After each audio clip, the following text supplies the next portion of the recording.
사상 초유의 코로나19 팬데믹 속에서 2020년 우리나라는 커다란 위기에 직면했습니다. 한 번도 경험해보지 못한 이 상황 속에서 우리나라 정치 분야에서는 다양한 일들이 일어났습니다. 이래서울TV에서는 2020년 전 국민의 이목을 집중시킨 정치 10대 뉴스를 선정했습니다. 10위는 이름 바꾼 국민의힘입니다. 국민의힘은 올해 당명을 미래통합당에서 국민의힘으로 바꾸고 김종인 비대위원장을 영입했습니다. 김종인 비대위원장은 최근 이명박 박근혜 전 대통령 구속에 대해 사과하는 등 변화의 모습을 보이고 있습니다. 하지만 당 내부에서는 국민의힘이 너무 좌클릭하는 게 아니냐는 지적이 나오고 있습니다. 9위는 추미애 장관 아들 황제 휴가 논란입니다.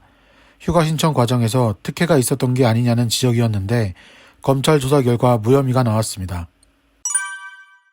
8위는 전두환 전 대통령의 5.18 재판입니다.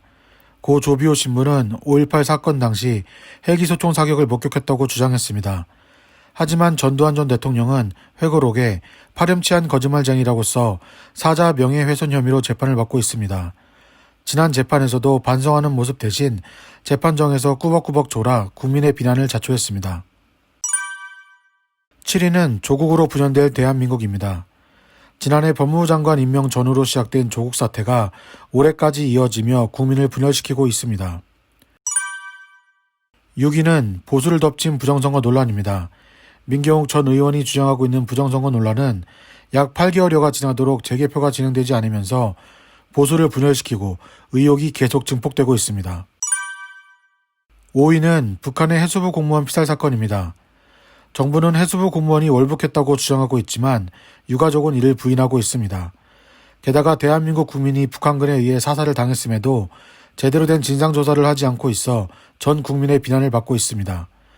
이번 사건으로 김정은 북한 국무위원장이 이례적으로 사과를 하기도 했습니다.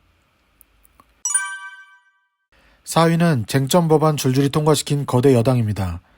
압도적인 의석수를 확보한 더불어민주당은 국회에서 공수처법, 대북전단 금지법, 5.18 관련법 등을 일방적으로 통과시켜버렸습니다. 이제 1위부터 3위까지만 남았는데요. 3위는 대선 후보 1위 등극한 윤석열 검찰총장입니다.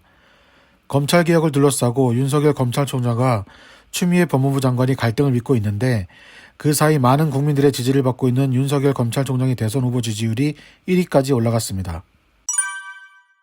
2위는 21대 총선에서 180석 차지한 민주당입니다. 지난 4월 15일 치러질 21대 총선에서 더불어민주당은 국민의힘을 꺾고 압도적인 의석을 차지했습니다.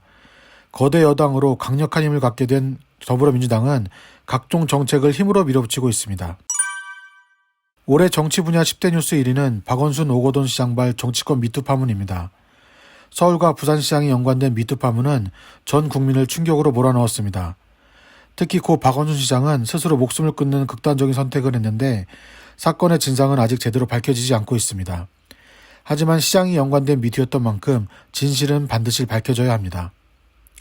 지금까지 일요서울TV 오두환입니다.